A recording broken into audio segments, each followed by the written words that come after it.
comprehension, although awareness is not conceptual, although it is incomprehensible, it's non-conceptual, although that's the case, it can be useful to point at it in different ways.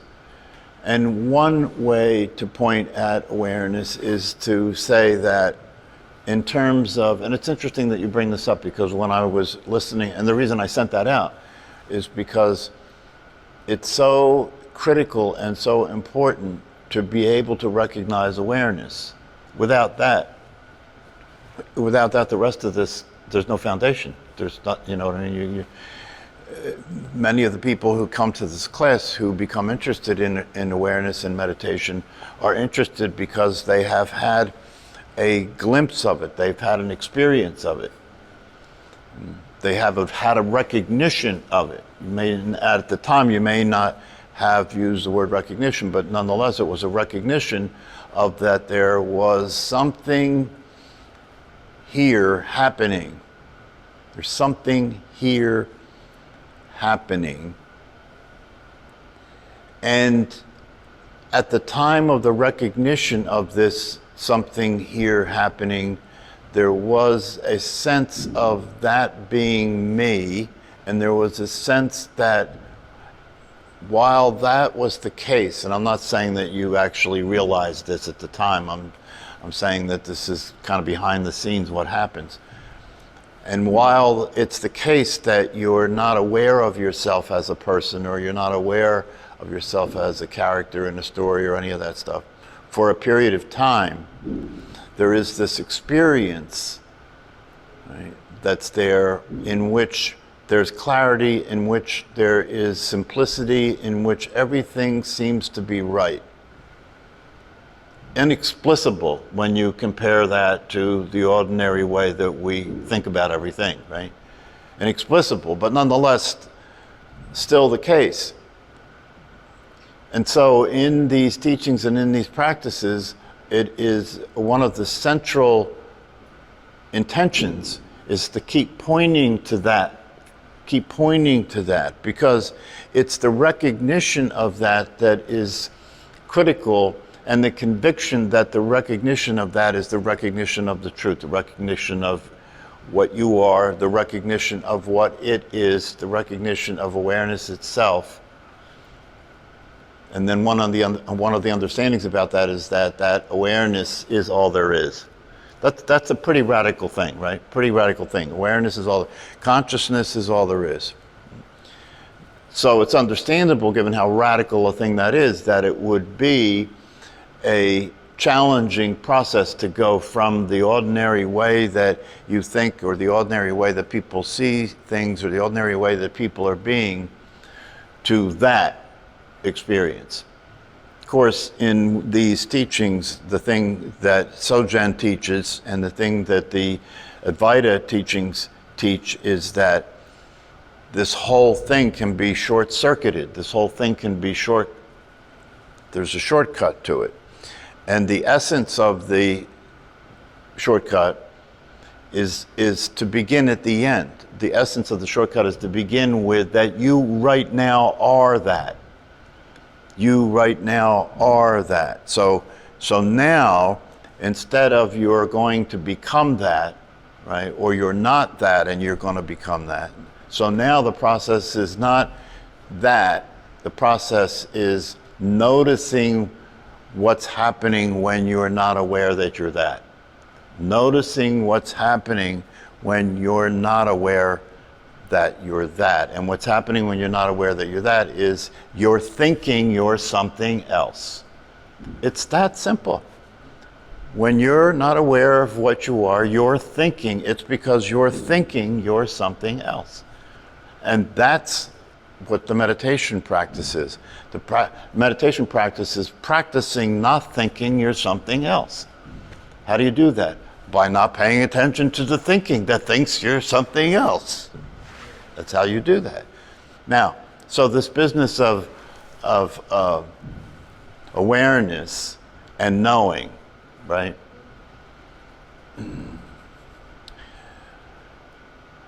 You could say that awareness is knowing. It's a way of pointing to that which is always there. It knows that it knows. This is just something to see if you can notice, right? Right? That there's something in your chair that knows. Right? There's something happening that knows, right? And that which is happening that knows that it knows. Right? That which is happening that it knows that it knows. So what is knowing? What is knowing?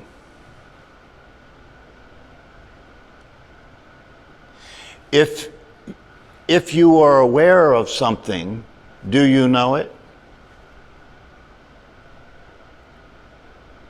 Yes. If I say to you, do you exist? This is a perfect example. If I say to you, do you exist? There's only one way to answer the question, right? The answer will be what?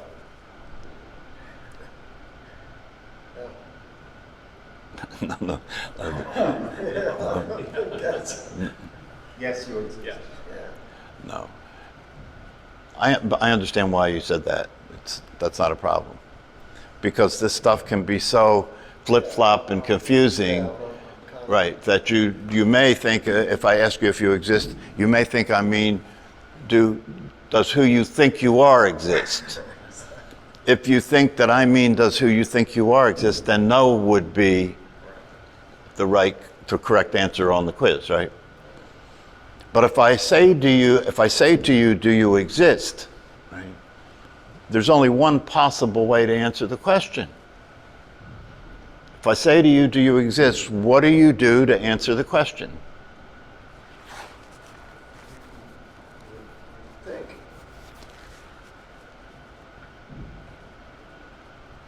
So now you're being Descartes. You're in good company. You're with Descartes. I think, therefore I am. You know you exist because you think you exist. Right? This is the common understanding, right? That's the common understanding. That's the common understanding, right? Yes. Could you know you exist if you weren't aware that you knew you existed?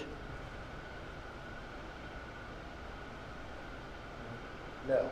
No. No. So all you have to do is notice awareness is first. Awareness is primary. Without awareness, there is no show. Without awareness, the show's over.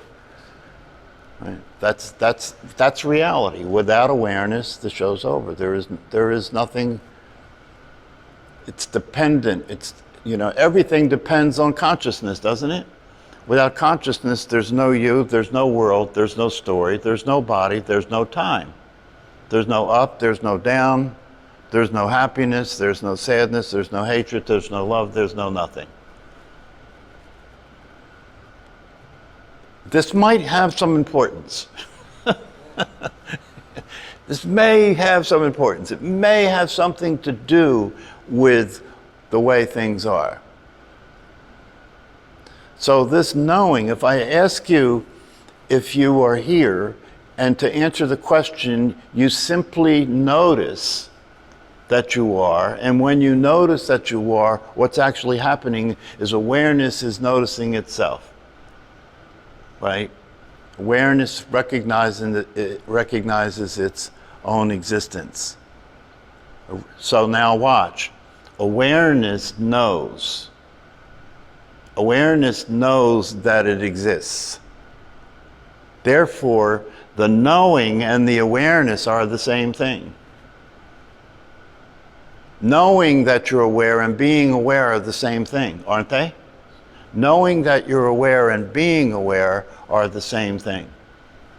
What is it that knows? What is it that hears? What is it that sees?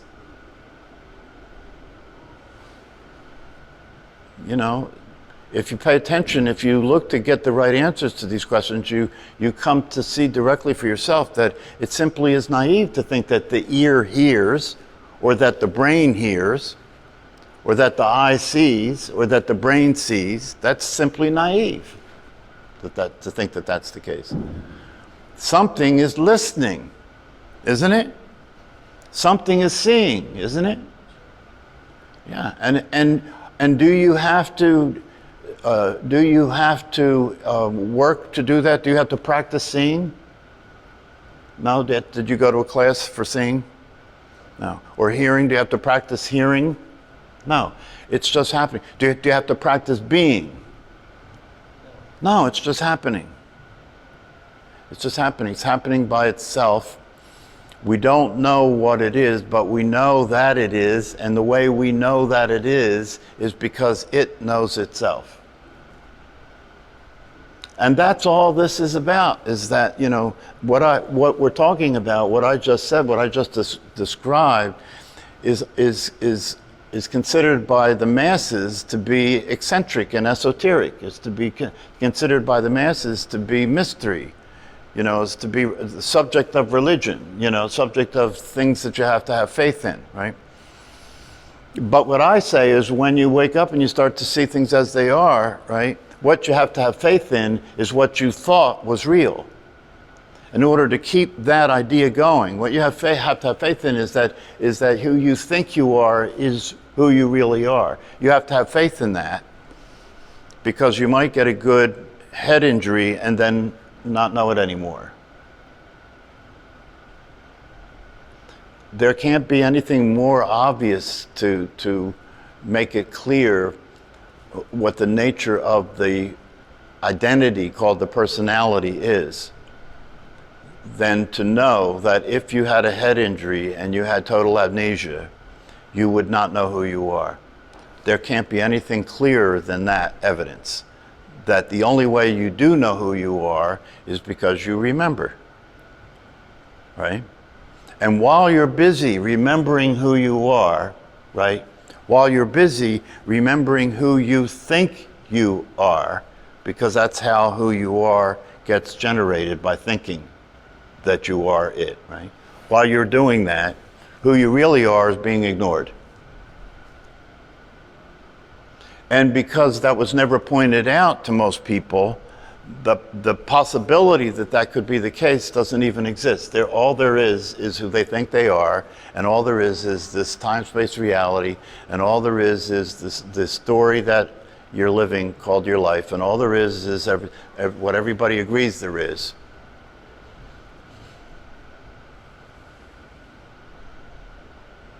So somehow you came across the possibility, and if you get and when you get more into the advanced understandings, you come to find out that that's not an accident. So somehow you come across this possibility that there may be a completely different version of reality than the one you thought was reality. That you come across this teaching that what you are may be completely different than what you thought you were. And if you get interested in this possibility and you begin to come to realize that this is thousands and thousands of years old, it's not new. These practices, including meditation, are part of the process of waking up from this dream, this mistaken idea about life and about who you are. But then the question becomes, okay, so if you see that to be the case, and if you realize that there is an alternative, then the question becomes, do you take that on with the seriousness that's required? Do you take that on with the commitment that's required to get out of the condition you're in and start to experience things the way they actually are?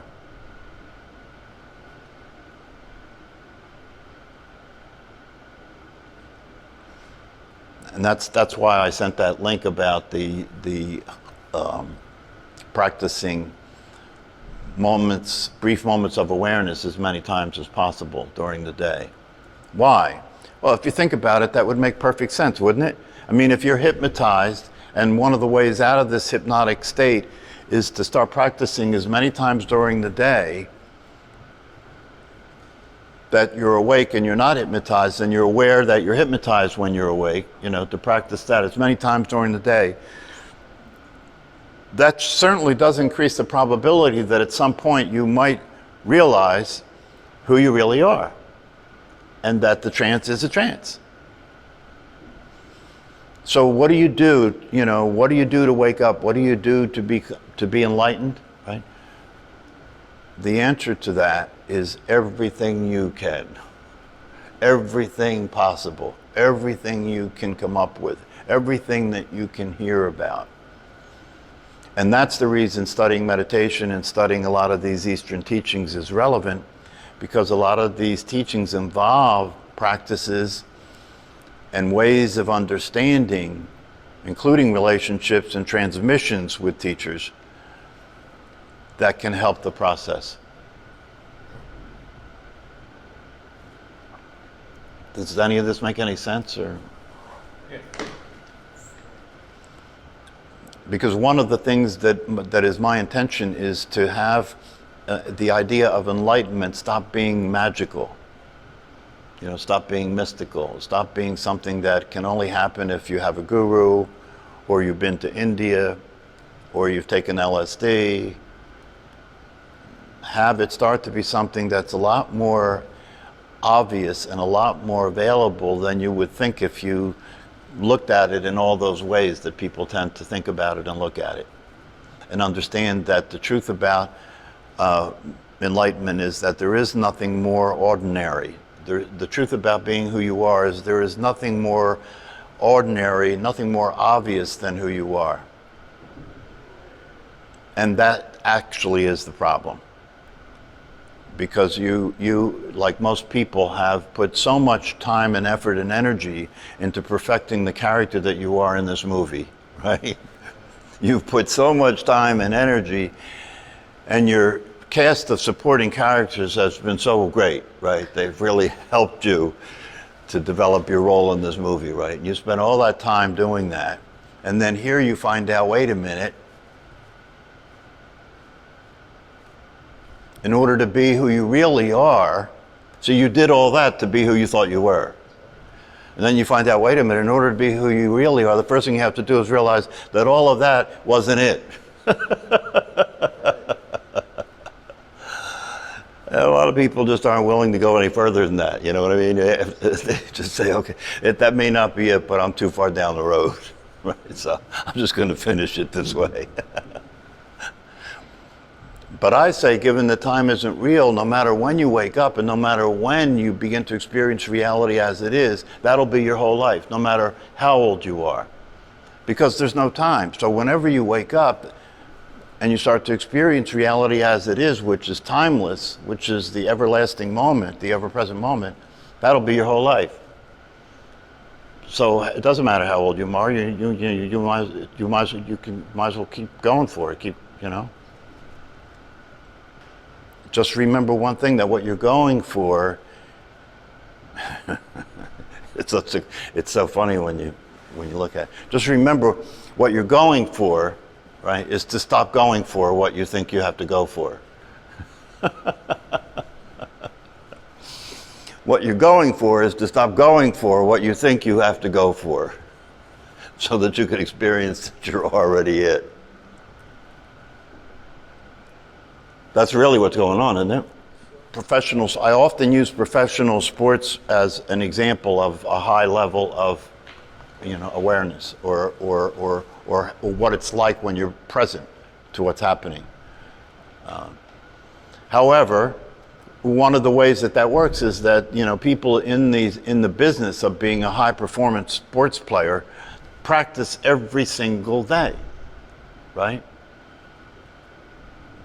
So that what they're doing is so highly practiced that to do it on television or in front of a worldwide audience doesn't have an effect, because they practiced it so many times, they practiced it so much, that for them it's such a that's when we look at it as a viewer, we don't see that. For them, this is so common. It's so common to do what they do, right? However, if something dramatic out of the usual were to occur, before you were to play the game or perform, right? It may cause such an intense reaction in your mind and your emotions that it will interfere with your ability to be present. Right. So I heard the other day that this woman who was supposedly the gymnast, the American, that somebody close to her died. Right, her aunt died. Yeah. So, So that will wrench and... Sure, because it'll cause an intense emotional reaction, right? And what tends to happen for people when there's an intense emotional reaction, an intense impact, it has reverberations. It has reverberations, right? This is what's being talked about in brain science in terms of that people don't generally have resilience. In other words, something happens that has an emotional impact, and after it happens and after there's the initial emotional experience, it keeps reverberating. In other words, they keep thinking about it. They keep thinking about it. They keep generating more and more of the feelings, and they can't let it go. They can't stop thinking about it, right? So those reverberations are what happens when there's no resilience. When there's no resilience, the initial impact may be there, but then returning to a calm state happens very quickly. Right? Meditation is one of the ways to practice letting go, practice resilience, practicing being with what's happening now and then letting it go. But that's the extreme case. That's the extreme case. Most of the time when athletes train, terrible things don't happen just before they're about to perform in the Olympics, right? So that's the extreme case. But the model demonstrates the truth, right? And what it is that for most of humanity, right, you live your, see, high professional sports players train not to be in their life when they're in the sport. They train not to be in their life when they're in the sport. Right? So they have a sense of what presence is like, right? But most of humanity never has the opportunity to practice doing anything other than meditation, for example, right? In which you stop practicing being in your life. Meditation is an opportunity to stop practicing being in your life. Okay, enough. Have a good evening.